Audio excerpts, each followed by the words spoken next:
Hello and welcome to Global Eye. I'm Parikshit Luthra. India's maiden indigenous aircraft carrier INS Vikrant was formally commissioned today after completing almost a year of trials at sea. Prime Minister Modi inaugurated the 45,000-ton carrier at the Kochi shipyard. At 262 meters long and 62 meters wide, the 20,000 crore rupee warship is India's largest aircraft carrier to be built domestically. This takes India on par with United States, UK, China, France and Russia, the elite group of nations to build an aircraft carrier in-house. The carrier can accommodate more than 1,500 crew members and nearly 30 aircraft, including MiG fighter jets and helicopters. The first aircraft carrier to be operated by the Indian Navy was also called the Vikrant. It was officially commissioned in 1961 and played a significant role during the 1971 India-Pakistan War. This is when the carrier led the naval blockade in then East Pakistan, now Bangladesh. After 36 years of service, the ship was decommissioned in 1997 before being dismantled and sold. Definitely today, with the commissioning of INS Vikrant, this is a big moment for the Indian Navy.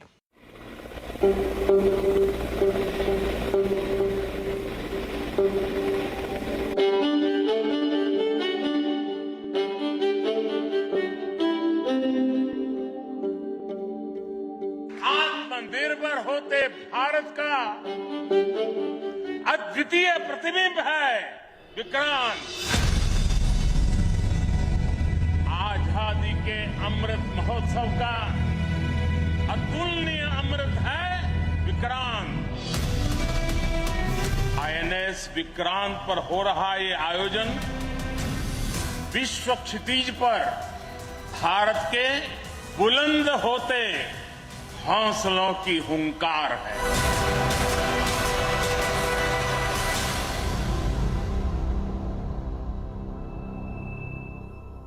Let me go across to Admiral Sunil Lanba, the former Chief of Naval Staff, who's joining us right now. Admiral Lanba, thank you very much for joining us here on CNBC TV 18. Let me begin by asking you, how is this new naval carrier, the indigenous aircraft carrier, going to add to the capability of the Indian Navy? Thank you for inviting me onto your channel. It's going to make a significant impact on the strategic capability of not only the Indian Navy, but also of our nation, India. September is an important month. In September 1960, we commissioned the first indigenous ship, that is a seaward defense boat of about 100 tons. Today, in September 22, we have built the largest indigenous warship, the aircraft carrier INS Vikrant. INS Vikrant, when she is fully operational, along with her escorts, the carrier task force or the carrier battle group, will have significant capabilities in the larger reaches of the Indo-Pacific. It can project power, deterrence, diplomacy, both flag showing and coercive, provide HADR assistance where required, monitor the sea lines of communications in the Indo-Pacific.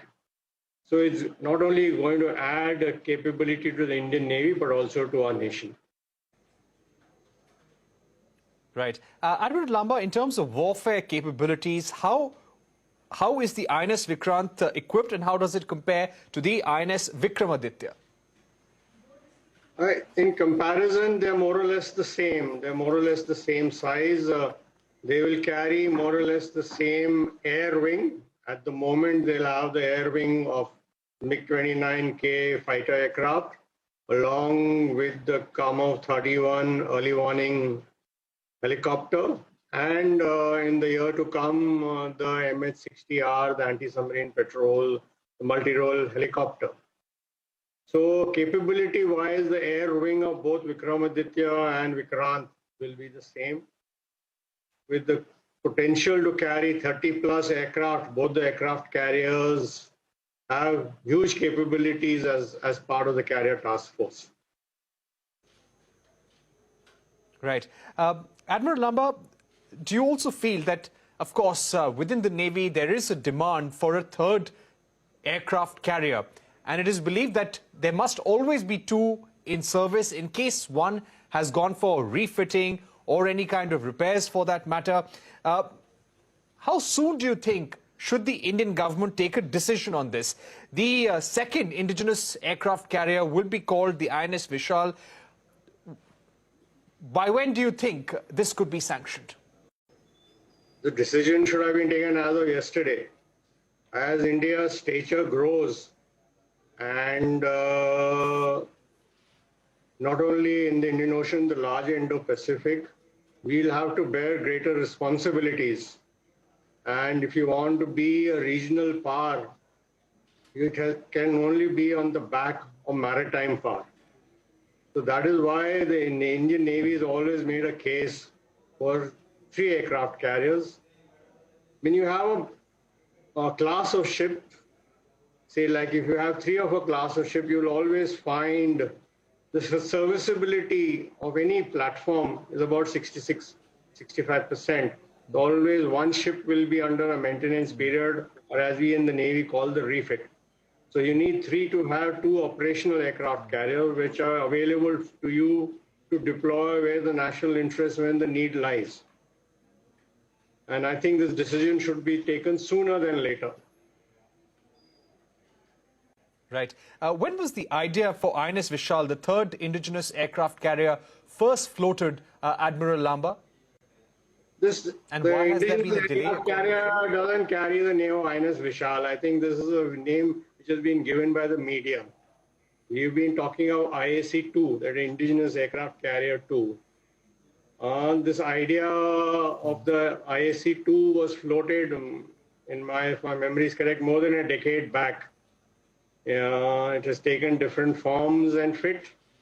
Ultimately, the Navy took a decision in 2016-17 that it would be conventionally powered and not nuclear powered, to a size of about 65,000 tons.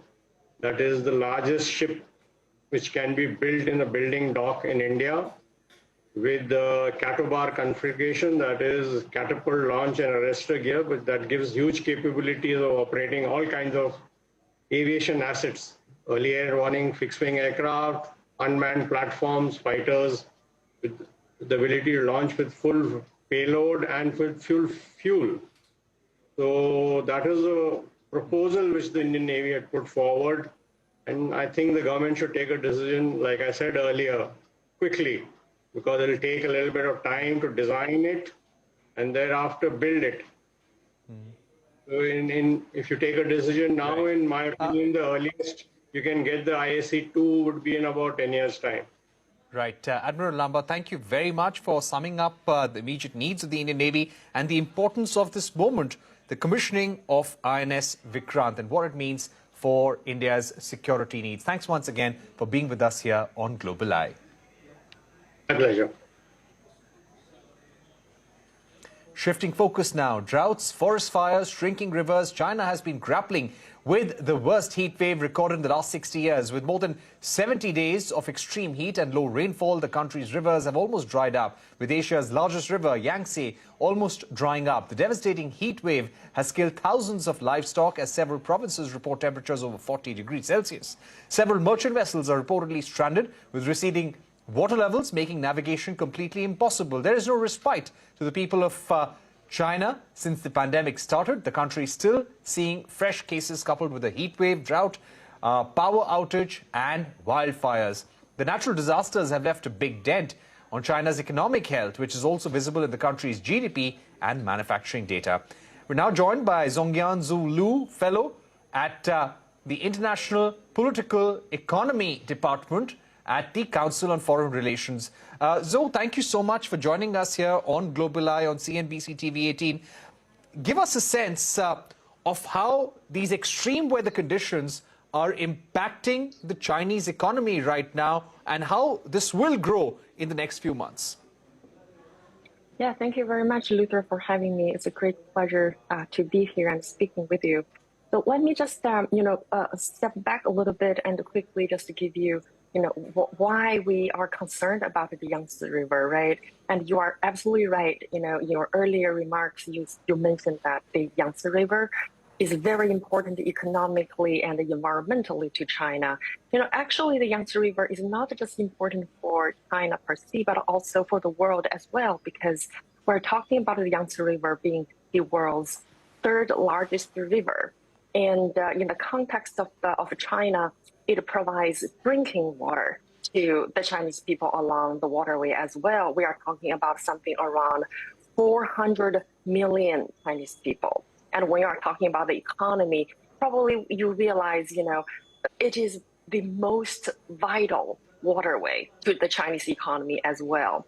And a very important part of China's economic growth comes from energy, right? And the Yangtze River is very important, a very important source of hydropower for Chinese economy, which relies upon about 18% on hydro. And then finally, we're also talking about it's very important to the global supply chain because of logistics, because of the ports along the Yangtze River. Now, the droughts really hits a lot of the provinces along the way. And so far, there are about, at least, last time when I checked, it's about 2.5 million people and about 2.2 hectares of agricultural lands in the area. For example, in Sichuan province, Hebei, Hunan, Jiangxi, and the city of Chongqing. So here, the drought is important. So the drought has a very negative impact on the economy. But I would say the challenge to the Chinese economy right now is not just the drought per se. Really, we haven't seen power outage or the government bring back coal-fired power plant the same as last year. But we are talking about the COVID situation really is what's challenging the Chinese economy right now. Right. Yes, we have been hearing about the zero COVID strategy and how it is impacting the economy and the industrial output as well. At the same time, what steps do you expect or do you see the Chinese government taking in order to address the impact of global warming, in order to reduce emissions and also to put the economy back on track? Oh, that's a great question. Thank you for asking that.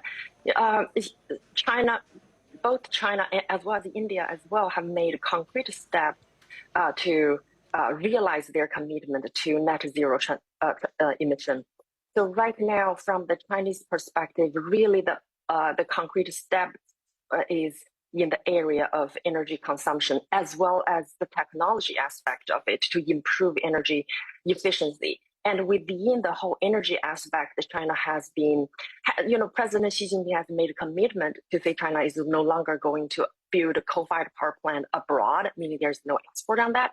And instead, China's strategy has been, especially in the exporting market, has been putting a lot of emphasis on nuclear energy. So that is one important element that from energy perspective, China will do and has been dedicated to do in order to reduce carbon dioxide emission. And then on the other hand, from an industrial mix, China is trying very hard to move away from the traditional energy-intensive growth model and move along the value chain. But, the drought really had a knock-on effect, so we are not exactly sure if the drought were dragging along, let's say, moving beyond September. It's unknown whether there will be more coal-fired power plant bring back to work. And if that's the case, it's going to complicate China's commitment to the realization to net zero. But for every country, the move towards net zero is going to be like a zigzag route instead of like a straight line. Right. Thank you so much for joining us, Zoe. And clearly, there is a problem that the global economy will also face, because there will be an impact on supply chains with key industries in China cutting back production because of the power outages as well. We've run out of time, but thank you very much for joining us with your view on the drought situation, the heat wave, and the economic slowdown that we're witnessing in China at this juncture. We're going to take a short break, but don't go anywhere. When we return, we will be getting you a special interview with the United States' youngest sitting Senator, Jon Ossoff, on expanding the India-US bilateral ties, investment opportunities, and much more. Don't go anywhere. We'll be right back.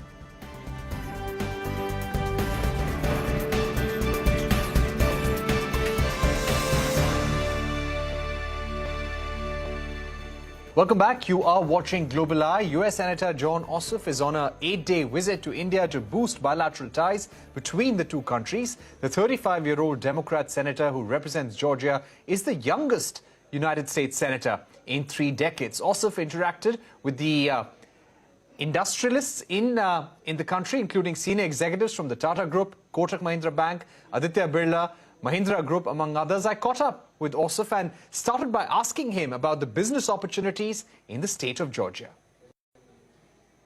The deep and special friendship that I've built with the Indian American community in Georgia is part of what motivated me to come here, as well as my conviction that the bilateral relationship between the United States and India is one of the most important friendships of the present and of decades to come. And the warm welcome, the generous spirit that I've received since I arrived in Mumbai has been overwhelming. It's already been a tremendously successful visit, meeting with business leaders, with cultural leaders, with faith leaders, with the bright young students at Jai Hind College, celebrating the festival of Ganesh with the community here.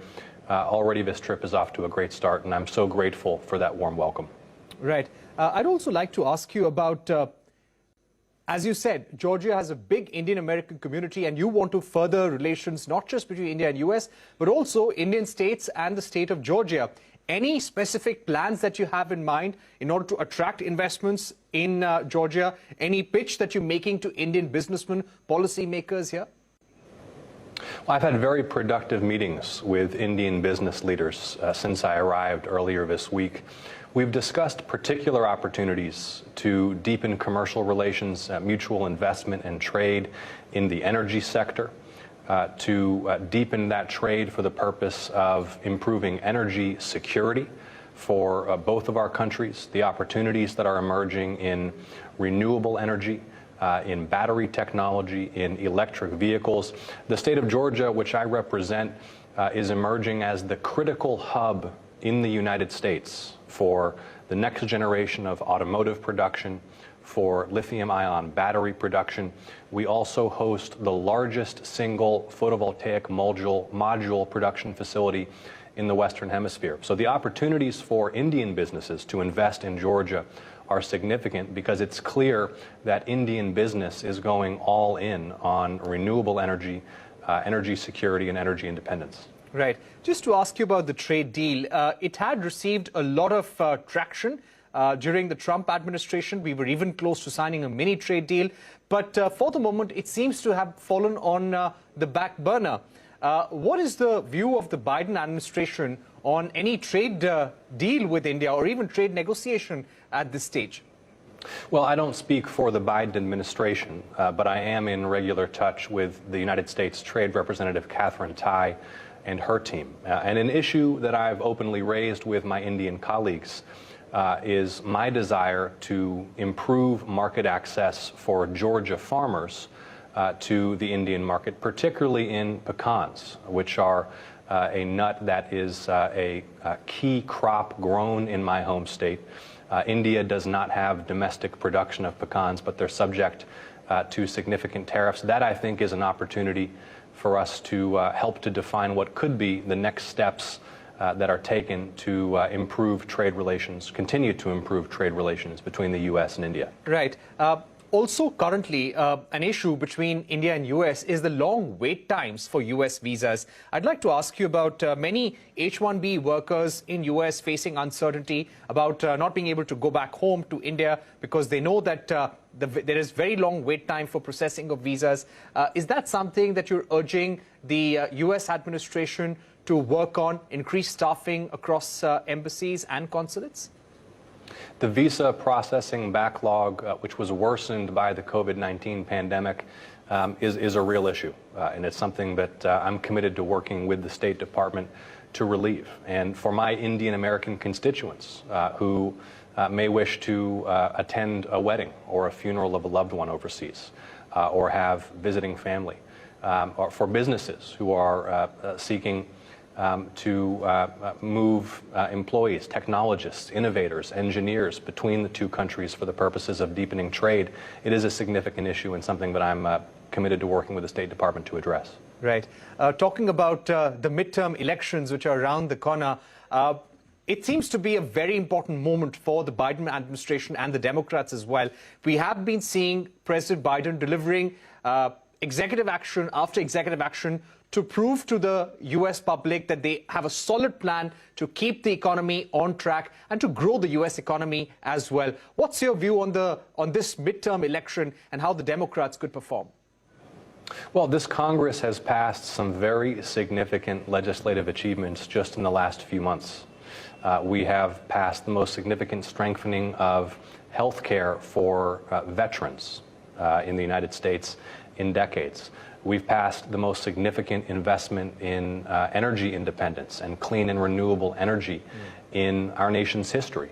We've passed legislation to reduce the cost of prescription medicines for seniors and elders in our society just in the last few months. So there's a significant record of achievement built in just the last few months. I'm not going to get into election forecasting. In the state of Georgia, I will be campaigning hard to ensure that my colleague, Senator Reverend Raphael Warnock, is reelected to a full term. Right. Just to top it with one final question about the rise of the Indian American in American politics, in American business. How do you see that growing, Senator Ossoff? The Indian American community in Georgia is thriving. It's beloved, and we're talking about entrepreneurs, engineers, civic leaders, significant political participation, more and more Indian Americans who are running for public office in Georgia and across the country. And again, the friendship, the extraordinary warmth of the friendship that I've built with Indian Americans in Georgia is a big part of what inspired me to lead this delegation to India at this crucial moment in the bilateral relationship between the United States and India. So for all of the Indian Americans in Georgia who are tuned in, it is my pleasure and my honor to serve you. And as always, if I can be of any help to you, it's ossoff.senate.gov. All right. Thank you very much, Senator Ossoff, for joining us here on Global Eye, giving us your view on the U.S. administration's view on India and areas that you would like the state of Georgia to work with very closely with the Indian government and Indian businesses on as well. Thanks once again for joining us. All right. With that, it's a wrap on this special edition of Global Eye. Thank you for watching. Stay tuned to news and updates on CNBC TV 18.